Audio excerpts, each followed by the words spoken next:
What is going on, everybody? I am back today to talk about a horror film that was released in theaters a few weeks ago now, and it is already available for VOD. And when I saw the trailer for this movie, I by no means thought this looked good, but I did really like some of the designs of the characters, and it looked like they at least put a little bit of effort into that. And I figured even if this movie wasn't good, it would at least have that so bad it's good characteristic.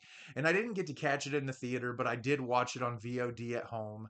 And the movie I'm going to be discussing with you today is Tarot. Tarot is directed by Spenser, Cohen, and Anna Halberg. When a group of friends recklessly violates the sacred rule of tarot readings, they unknowingly unleash an unspeakable evil trapped within the cursed card. One by one, they come face to face with fate and end up in a race against death. So, as I said, I did not expect very much out of this movie because the trailer didn't look that great, but I was at least hoping there would be some cool creature designs and some maybe over the top funny moments that kept me engaged. And this movie was really bad. I mean, it's not the worst thing I've seen all year long by any means, but it was really terrible. There were some fun moments that I found myself laughing pretty hard.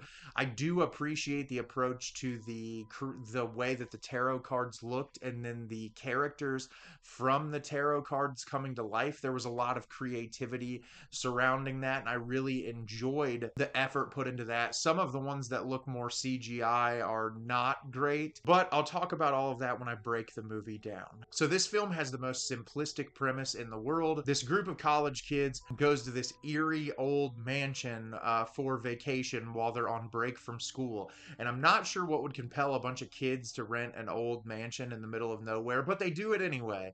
And so they get to this mansion and they end up finding this room that says, "Keep out, please do not enter." And of course, they're kids, so they go in anyway. And when they go in, they find this box that has a pentagram on the outside of it, and they end up grabbing it, taking it into the living room, opening it, and there's a deck of tarot cards in there. And they look at them, and they're all seemingly hand painted and very unique. And Haley, who is the lead character of the movie, is very into tarot readings, and she does them for people. And so all of her friends kind of pressure her and say, "Hey, why don't you do this tarot reading for us?" And blah, blah, blah. And she's like, "Okay, fine, I'll do it." So she goes through each person one by one, gives them their tarot reading, and they finish their vacation, go back to the college campus, and shortly after they get back to the college campus, they all start getting killed off one by whatever the main card was from their tarot readings. And the entire film is the group of kids trying to figure out how to stop whatever is cursing these tarot cards from killing them. So as I said, this movie was really bad, unfortunately, and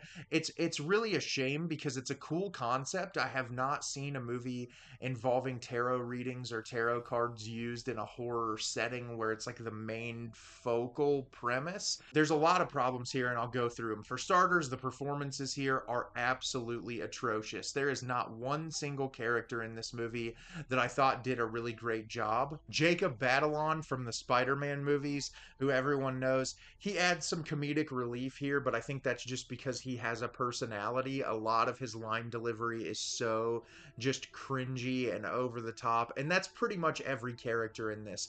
All of the drama that they try to establish between the characters early on in the movie is like base level, late high school, college kids drama that could be done in a way that you could connect to, but it's very stereotypical. It really feels like 40-year-olds writing dialogue for early college kids, and that always cracks me up. I've talked about a lot of movies before that do that same kind of thing. One of my favorite so bad it's good movies is a film called Wish Upon, which I still have not talked about on my channel, but it's the same thing. It feels like 50-year-olds writing dialogue for kids, and it has its entertainment value and its charm, but the execution here, it's so flat and bland. The cinematography in this movie is awful. It is dark. There are certain sequences where they want you to see a character in the shadows, and they want something to like come out from around a corner and creep you out, but it's so dark that you find yourself like squinting. And I have a really excellent TV at home, and I calibrate films oftentimes when it's darker, and this movie, it's just very dark, unfortunately. This film is laden with lazy jump scares, and jump scares of like a person coming around a corner and bumping into someone. It's like there was one scene in particular involving involving the Fool character, where one of our characters is on an elevator and they see it in a hallway. And there were some moments with it that were genuinely creepy that I thought they did a good job holding on that character, doing some very unsettling movements and things like that. And I appreciated that. And there was also a scene where a girl was kidnapped by the magician character and put in one of those boxes where they fake saw people in half. And I really liked that moment in the film as well. But most of the scares are just one of the characters from the tarot card, like running at you really fast or making you fall or doing something. And it felt very much like a cheap knockoff of a Final Destination movie because it's the same concept. It's like, okay, you had these readings and now your death is inevitable. How are you going to try to escape it? And the thing with the Final Destination movies is there's no creature, there's no real anything. It's just the absurd ways people die.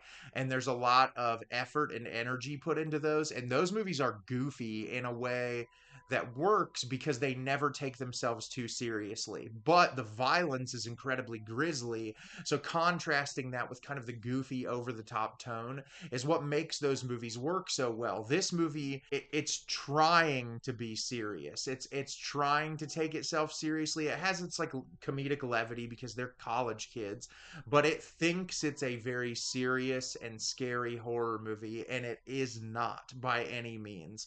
And I just found myself bored through most of it. The twist at the ending, how they fight the entity that is possessing these cards, is one of the cheesiest, most awful things I've seen in a screenplay in quite some time. I was just like, oh, really? This is the route that you're going to take this movie? Okay, whatever works for you. But yeah, for the most part, I was just bored. And that's unfortunate because, like I said, I think this concept is really neat and I think executed differently in the hands of a different creative team.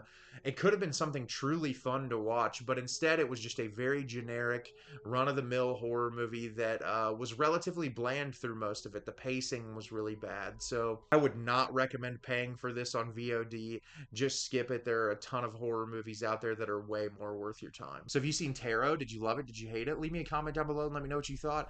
I thought this movie was really bad. There were a couple of charming moments and a couple moments that I thought were a little creepy, but it's not worth watching. As always, if you can like the video and subscribe to the channel, helps me out a lot and lets me know the type of content you're looking for. I'm always putting out new material and look forward to getting more out for you in the near future. And as always, everyone, thank you so much for watching and have a great rest of your day.